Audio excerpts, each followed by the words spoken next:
নমস্কার বন্ধুরা, স্নেহা গার্ডেনে সবাইকে স্বাগত। তো আজকে চলে এসেছি ছাদ বাগানে। বিভিন্ন জৈব খাবার তৈরি করা আছে এবং সেই খাবারটা কীভাবে তৈরি করছি সেটাই দেখাই। তো হরমোনযুক্ত খাবার এবং সবুজ সার, যাতে প্রচুর পরিমাণে ইউরিয়া পাওয়া যায়। তারপর সর্ষের খোল, আয়রনযুক্ত খাবার, ঘুটে ভেজানো, যেটার মধ্যে রয়েছে প্রচুর নাইট্রোজেন, ফসফরাস। তো কীভাবে সেই খাবারগুলো তৈরি করছি সেটা দেখাই। এটা প্রায় 1 মাস হয়ে গেছে। এটা তৈরি হচ্ছে সবুজ সার, এটা তৈরি হচ্ছে যেটা মাটিতে হিউমাসের পরিমাণকে বৃদ্ধি করবে এবং প্রচুর অণুজীব ব্যাকটেরিয়ার পরিমাণকে বাড়িয়ে দেবে, গাছ সবুজ সতেজ থাকে। তো কী উপকরণ দিয়ে তৈরি করছি সেটাই দেখাচ্ছি আজকে আরেকটু তৈরি করব, কীভাবে প্রয়োগ করছি সেটাও দেখাবো। আর 1 মাস আগে ছাদ বাগানের যে আগাছাগুলো হয় সেগুলোকে ফেলে না দিয়ে এভাবে এক জায়গায় জমা করে জল দিয়ে আমরা ভিজিয়ে রাখতে পারি।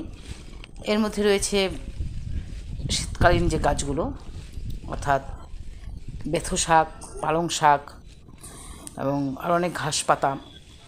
তো সবুজ সার তৈরি হবে এটা দিয়ে, যেটার মধ্যে রয়েছে প্রচুর পরিমাণে একটা হরমোন, অর্থাৎ অক্সিন হরমোন, শিকড় থেকেও তৈরি হয়, বা কাণ্ডের যে অগ্রস্থ ভাজক কলা রয়েছে সেখানে কার্বন, হাইড্রোজেন, অক্সিজেন, নাইট্রোজেন থাকে প্রচুর পরিমাণে এগুলোর মধ্যে।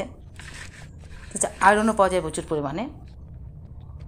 তো এগুলো সাথে রেখে জল দিয়ে ভিজিয়ে দেবো। তো এখানে রয়েছে পেঁয়াজের পাতা, পেঁয়াজ হয়েছিল প্রচুর পরিমাণে, সে পাতাগুলো এখানে রেখে দিয়েছি, সেটাও দিয়ে দিচ্ছি।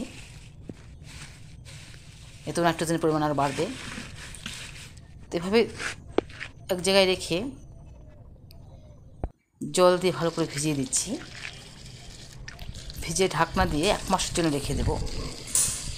1 মাস পর এই খাবারটা আমি প্রত্যেকটা গাছে ব্যবহার করি, ফল, ফুল, সবজি সব গাছেই। পুরোটা জল দিয়ে ভিজিয়ে দিয়েছি। তারপর এটা একটু নেড়ে চেড়ে দিয়ে ঢেকে রাখবো। একটু মাটিও রয়েছে এর মধ্যে, তারপর তো কোনো পোকামাকড় তৈরি হবে না।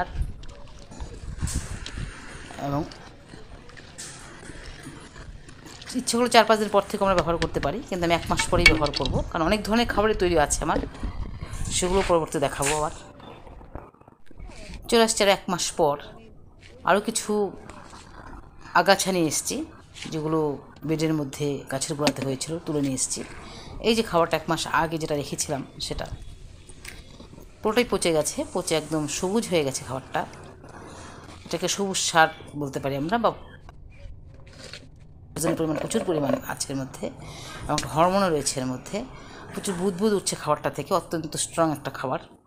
এখানে রয়েছে আরও খাবার, এটাও তৈরি করা। এটার মধ্যে রয়েছে একটা সাইটোকাইনিন হরমোন, এটা গাছের পার্শ্ব শাখা প্রশাখা বৃদ্ধি ঘটায়। সেরকম কিছু উপকরণ দিয়ে রেখেছে এর মধ্যে, এটা পরবর্তীতে আবার দেখাবো। আর এটা রয়েছে ঘুটে ভেজানো জল, জলের সঙ্গে মিশিয়ে দিই। এটার মধ্যে হচ্ছে ভাতের ফ্যান, ভাত, এসব কিছু দিয়ে তৈরি করা। এটাও বিভিন্ন গাছের শেকড় দিয়ে তৈরি করা, যেটার মধ্যে রয়েছে জীবাণু সার। আর এটা সর্ষের খোল ভিজিয়ে রাখি, পাতলা করে প্রত্যেকটা গাছে দিই।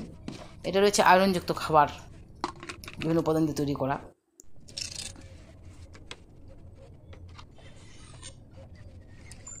এই খাবারটা, তারপর এটা হচ্ছে ভাত আর একটু গুড় ভেজানো। এটা রয়েছে দই, এটাও ব্যবহার করি গাছে, ফুল ফল আসে, প্রচুর পরিমাণে ক্যালসিয়াম পাওয়া যায়। এটা হচ্ছে মিন সার, মাছ থেকে তৈরি করা। আর এটা হচ্ছে কলার খোসা ভেজানো জল, যেটার মধ্যে প্রচুর পরিমাণে পটাশ রয়েছে। এ হচ্ছে বিভিন্ন লিকুইড খাবার। তো এই খাবারটা কী করে ব্যবহার করছি সেটা দেখাই। এখান থেকে অল্প পরিমাণ তুলে নিয়ে জলের সঙ্গে মিশিয়ে পাতলা করে প্রত্যেকটা গাছে দিয়ে দিব। একটু ভালো করে নেড়ে চেড়ে মিশিয়ে নিচ্ছি। তো যে ধনে পাতা রয়েছে, যেগুলো কয়েকদিন আগে রোপণ করেছিলাম, ধনে পাতার মধ্যে দিয়ে দিচ্ছি। বৃদ্ধিটা খুব ভালো হবে, নাইট্রোজেন প্রচুর পরিমাণে পাবে এখান থেকে, যেহেতু ধনে পাতা এবং লাল শাক এগুলো আমার পাতাটাই ব্যবহার করি। আর এই হচ্ছে চিচিঙ্গা গাছ, এটা তো দিয়ে দেবো, কয়েকদিন আগে রোপণ করেছিলাম, ফুল করে চলে আসছে। মাটিতে হিউমাসের পরিমাণকে বৃদ্ধি করবে এবং অণুজীবের পরিমাণকেও বাড়াবে। তো ফুল গাছও দিতে পারি, প্রচুর পরিমাণ ফুল চলে আসে। আমি এটা এই ফুল গাছটাও দিয়ে দিচ্ছি।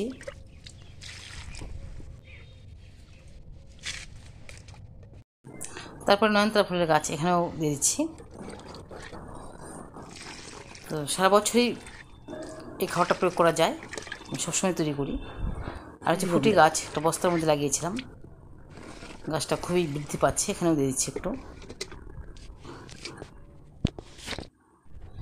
বাঁধাকপি, একটা বাঁধাকপি রয়ে গেছে, এটা বাঁধাকপির গোড়া থেকে হয়েছে, এটার মধ্যে একটু দিয়ে দিলাম। আর এই হচ্ছে মিষ্টি কুমড়োর গাছ, গাছটাকে প্যাকেটে করেছি, বেশি দিন হয়নি গাছগুলো, সেখানে একটু পরিমাণ দিয়ে দিচ্ছি খাবার।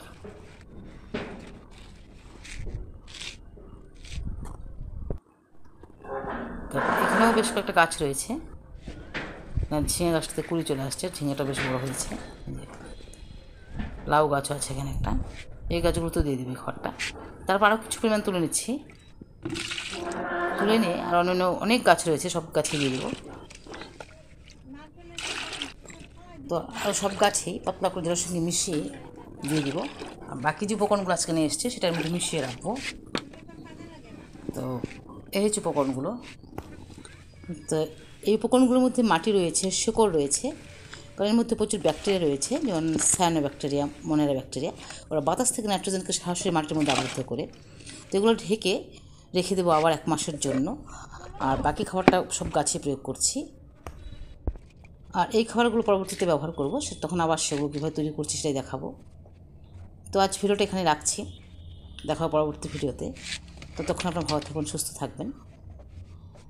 তো এভাবেই সারা বছর বিভিন্ন জৈব খাবার তৈরি করি, এবং গাছ সবুজ সাথে ফুলে ফলে ভর্তি থাকে, এবং ফুল ঝরেও যায় না, প্রচুর ফুল আসে।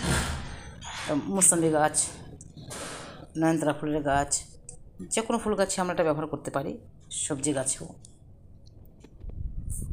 তারপর এদিকেও অনেক চারা তৈরি হচ্ছে, এগুলো তো প্রয়োগ করি। এদিকে ধনে পাতা এখানেও দিই, লাউ গাছ, সব গাছে দিই। তো আজ ভিডিওটা এখানে রাখছি।